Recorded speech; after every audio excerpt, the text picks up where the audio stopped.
Hello வெறும் இன்றைக்கி நம்ம மிரூஸ் பிஓஎஸில் ஒரு நியூ கேட்டகரி எப்படி ஆட் பண்ணுறதுன்னு பார்க்கலாம் வாங்க. இப்போ நம்ம கேட்டகரி செக்ஷனில் தான் இருக்கும். இப்போ டிஃபால்ட்டாக இந்த இடத்துல உங்களுக்கு எம்டியாக தான் இருக்கும், எந்த ஒரு கேட்டகரியும் இருக்காது. நம்ம ஒரு எக்ஸாம்பிளுக்காக ஆட் பண்ணியிருக்கோம். புதுசாக ஒரு கேட்டகரி நீங்கள் ஆட் பண்ணணும் அப்படின்னா இங்கே உள்ள ப்ளஸ் ஐக்கானை கிளிக் பண்ணிட்டு ஒரு நேம் என்ட்ரு பண்ணிக்கலாம். ஃப்ரெஷ் நியூஸ் நான் என்ட்ரு பண்ணிக்கிறேன். என்ட்ரு பண்ணிட்டு இதுக்கான ஐக்கான் நம்ம செலக்ட் பண்ணோம் அப்படின்னா மேலே ஒரு க்ளவுட் ஆப்ஷன் இருக்கு இல்லையா, அதை கிளிக் பண்ணிங்க அப்படின்னா ஆட்டோமேட்டிக்காக உங்களுக்கு இமேஜ் ஜென்ரேட் ஆகும். இதில் ஏதாவது ஒன்று சூஸ் பண்ணிக்குவோம்.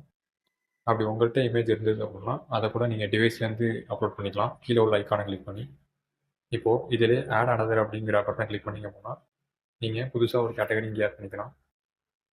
டின்னர்னு ஒரு கேட்டகரி ஆட் பண்ணிக்கோங்க. அதுக்கான ஐக்கானை சூஸ் பண்ணிடுவோம். சூஸ் பண்ணிட்டு சேவ் ஆல் கொடுத்தீங்க அப்படின்னா உங்களுக்கு சேவ் ஆகிடும். இப்போ பாருங்கள், புதுசாக ஃப்ரெஷ் நியூஸ் டின்னர் அப்படின்னு 2 கேட்டகரி ஓப்பன் ஆகிடுச்சு பாருங்கள்.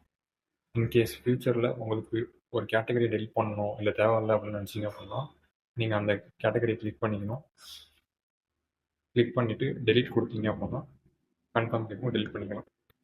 இப்போது அந்த கேட்டகரியில் உள்ள ப்ராடக்ட்ஸ்லாம் என்ன ஆகும் கேட்டிங்க அப்படின்னா அந்த கேட்டகரியில் டெலிட் பண்ண ப்ராடக்ட்ஸ் எல்லாமே இந்த அதர்ஸ் அப்படிங்கிற கேட்டகரிக்குள்ளே வந்து லோட் ஆகிடும். அதனால் எல்லா ப்ராடக்ட்ஸும் டெலிட் ஆகாது, கேட்டகரி மட்டும்தான் உங்களுக்கு டெலிட் ஆகும். அதனால ப்ராப்ளம் கிடையாது. இப்போது ஒன்று ஒன்றா உங்களுக்கு ஆட் பண்ணுறதுக்கு டைம் இல்லை, எனக்கு ஒரு ஃபைலாகவே ஆட் பண்ணணும் எல்லா கேட்டகரிஸும் அப்படின்னு கேட்டிங்கன்னா இங்கே டவுன்லோட் டெம்ப்ளேட் அப்படிங்கிற ஒரு ஆப்ஷன் இருக்கும். அதை கிளிக் பண்ணிங்க அப்படின்னா மிரூஸ் பிஓஎஸோட டிஃபால்ட்டாக ஒரு டெம்ப்ளேட் செட் பண்ணி வச்சுருக்கோம். அது வந்து உங்கள் டிவைஸில் டவுன்லோட் ஆகும். அது டவுன்லோட் ஆனோடனே எக்ஸல் ஷீட்டில் நீங்கள் அதை மாடிஃபை கூட பண்ணிக்கலாம், இல்லை அதே கூட நீங்கள் அப்லோட் பண்ணிக்கலாம். அந்த ஃபைலை சூஸ் பண்ணி நீங்கள் அப்லோட் பட்டனில் அப்லோட் பண்ணிட்டீங்க அப்படின்னா உங்களுக்கு செட் ஆஃப் ஐட்டம்ஸ் வந்து வந்துடும் லோட் ஆகி.